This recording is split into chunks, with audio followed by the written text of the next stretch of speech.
22 मे 2025ची ती तारीख होती. साधारणतः रात्रीचे 11 वाजलेले असतील. 11 वाजता 42 वर्षाची घरमालकीण रुपाली तिच्या घरामध्ये भाड्याने राहणारा राहुल याच्या दरवाजापाशी जाती, दरवाजा वाजवती. राहुल दरवाजा उघडतो तर बघतो तर काय, ही रुपाली लाल नाईट ड्रेसमध्ये, तिचं पूर्ण शरीर दिसत आहे आतलं. तिने आत कोणतंही अंतर्वस्त्र घातलेलं नव्हतं आणि दारूच्या नशेमध्ये तिच्या दरवाजापाशी उभा आहे. राहुल दरवाजा उघडल्यानंतर ती रुपाली घरामध्ये येते, त्याच्या रूममध्ये आतून रूम बंद करते आणि राहुल सोबत जबरदस्ती करायला लागते. आता राहुलला समजत नव्हते की काय होतंय, पण त्याने त्यावेळेला काही बोलला नाही. तिने धमकी दिली होती की तू जर काय बोलला तर तुला रूम खाली करावं लागेल. मी जशी करते त्याला तू साथ द्यावं लागेल. राहुल चुपचाप बसला. त्यावेळेला त्या राहुलने तिच्यासोबत काही वेळच संबंध बनवले. आता हा राहुल पहिल्यांदाच होता. याचं वय कमी आणि याच्या अगोदर काही केलेलं नव्हतं. 42 वर्षाची विधवा महिला अशी करते म्हटल्यानंतर राहुल शॉक होता. राहुलला समजत नव्हतं की काय झालं त्याच्यासोबत. सकाळ झाली. आता सकाळ झाल्यानंतर ती राहुलची जी घरमालकीण आहे त्याच्यावरती हसायला लागली आणि म्हटली की काय राव तू हे असं, म्हणजे एवढं वेळच 5-10 मिनिटच, ह्याच्यामध्ये काय होणार आहे. त्यावेळेला राहुल म्हणला की एकतर तुम्ही असं केलं ते केलं आणि माझ्या मजबुरीचा फायदा घेऊन माझ्यावरतीच नाव ठेवताय. आज बघा आज काय करतो मी. आता विषय असा होता की 22 वर्षाचा राहुल इंदोरमध्ये याला जॉब लागलेला होता. गावातून शहरामध्ये आल्यानंतर त्याने काही ठिकाणी फ्लॅट शोधायला चालू केले होते, रूम शोधायला चालू केली होती, पण त्याला अजिबात कुठेही घर मिळत नव्हतं. याला कोणीतरी सांगितलं की रुपाली नावाची महिला आहे, हिच्यापाशी तू जर गेला तर तुला रूम भेटून जाईल. रुपाली 42 वर्षाची विधवा महिला. काही दिवसापूर्वी तिच्या पतीचं निधन झालेलं होतं. एक पोरगा होती, एक पोरगी होती. पोरीचं लग्न होऊन दुसऱ्या शहरामध्ये राहत होती. पोरगा जर्मनीमध्ये कामाला गेलेला होता, त्यामुळे एकटीच राहायची. 3 कमऱ्याची घर होतं तिचं. त्यातल्या तिला 2 भाड्याने द्यायच्या होत्या खोल्या. आता हा राहुल ज्या वेळेला तिच्यापाशी गेला, तिचा दरवाजा वाजवला. रुपाली त्या राहुलला बघते, त्यावेळेला घायाळ होऊन जाते. त्याचं ते शरीर बघून तिच्या मनामध्ये त्यावेळेलाच वाईट विचार आले होते राहुलबद्दल. तो म्हणतो की मालकीन मला घर पाहिजे. ती म्हणते हो आहे ना, तसं तर रूमचं भाडं 8,000 रुपये महिना आहे, पण तुझ्यासाठी आपण 5,000 रुपये देऊ.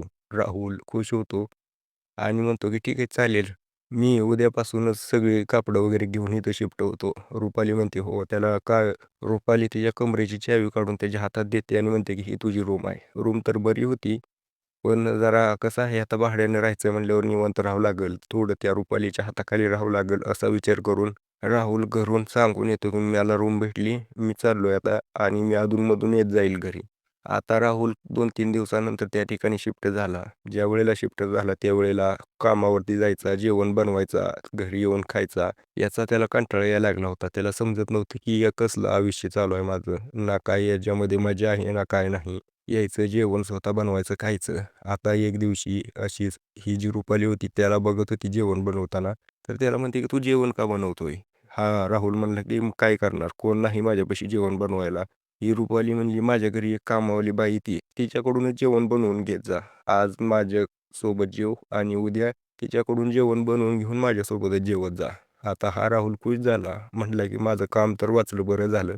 आता उद्यापासून निवांत मी जेवण करून झोपत जाईल. राहुल असा विचार करतो आणि दुसऱ्या दिवशीपासून कामवाली बाईकडून जेवण वगैरे बनवून घेतो आणि त्या रुपाली सोबत बसून तिच्याच डायनिंग टेबलवरती जेवण करायला चालू करतो. आता रुपाली आणि राहुलमध्ये चांगल्या गप्पा रंगायला लागल्या होत्या. पूर्ण दोघांची एकमेकाला हिस्ट्री सांगायची, कसं घडलं काय घडलं. आणि रुपाली राहुलला म्हणायची की मी आता एकटी आहे, मला कोणाच्या तरी सहवासाची गरज आहे.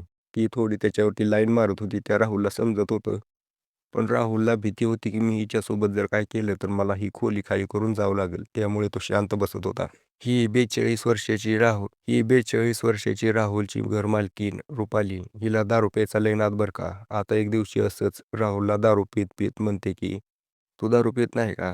तो म्हणला की नाही ना, मी दारू पित व्यसन करत नाही.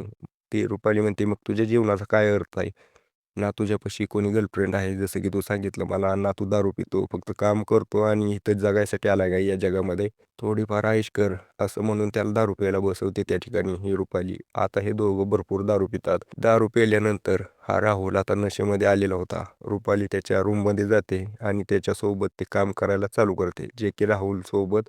आता राहुल तर नशेमध्ये होता, त्यानेही त्या रुपालीची पूर्णपणे साथ दिली. पण सकाळी उठल्यानंतर त्या राहुलला समजलं की माझ्याकडून काय चूक झाली. त्यावेळेला राहुल सकाळी त्या रुपालीला म्हणतो की माझ्याकडून चूक झाली, परत असं नाही होणार. पण ती रुपाली म्हणते की काही अडचण नाही. मलाही भारी वाटलं. असं आपण रोज करत जाऊ. आता राहुलला तर लायसन्स भेटली होती. हे दोघं आता रोज जेवण करायचे, रात्री त्यांचं ते काम करायचे. या दोघांचं आयुष्य तर एक नंबर चालू होतं. पण 6 ते 7 महिन्यानंतर राहुल त्या ठिकाणाहून रूम सोडून दुसऱ्या ठिकाणी गेला आणि त्याच्या 4-5 दिवसानंतर या रुपालीचा मर्डर झाला. आता ही घटना पोलिसांच्या हाती लागली होती. पोलिसांनी याच्याबद्दल चौकशी करायला चालू केली. रुपालीची बॉडी ताब्यात घेतली, तिची पूर्ण हिस्ट्री चेक केली, मोबाईलमध्ये चेक केलं, कोणाला कॉल केलेला, कोण दुश्मन, आता एकटी राहणारी महिला कोणासोबत दुश्मनी. पोलिसांनी चेक केलं तर राहुलला कॉल केलेला होता. ते पण 45 सेकंदच बोललेले होते. पोलीस राहुलला बोलवतात. राहुल त्या ठिकाणी येतो आणि म्हणतो की हो मी इथं राहत होतो आणि माझं काय थोडंफार पैसे राहिले होते त्याच्यासाठी कॉल केला होता त्यांनी आणि मी इथं 7-8 दिवसापूर्वीच काम सोडून गेलेलो आहे. त्यामुळे माझा काही संबंध नाही. पोलिसांना विश्वास बसतो. राहुलला पाठवून देतात.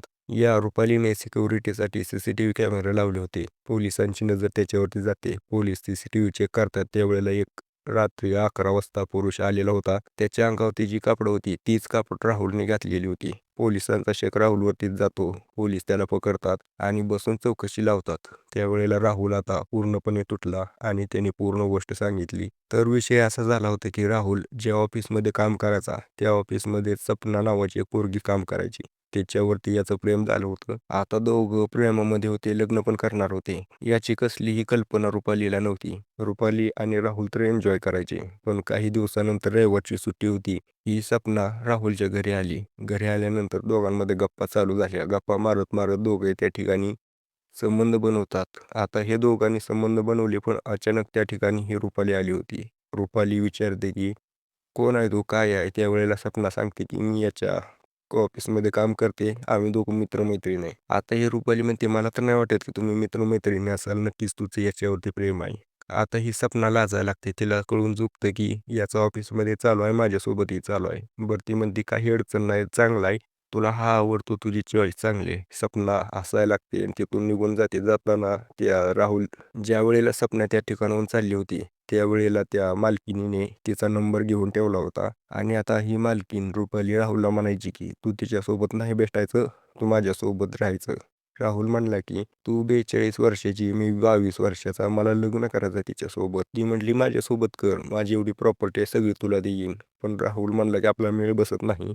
या दोघांमध्ये त्या ठिकाणी भरपूर वाद झाला. राहुलने थोड्या दिवसात तिचं रूम खाली केली, तिचं भाडं वगैरे क्लिअर केलं, तिथून निघून गेला.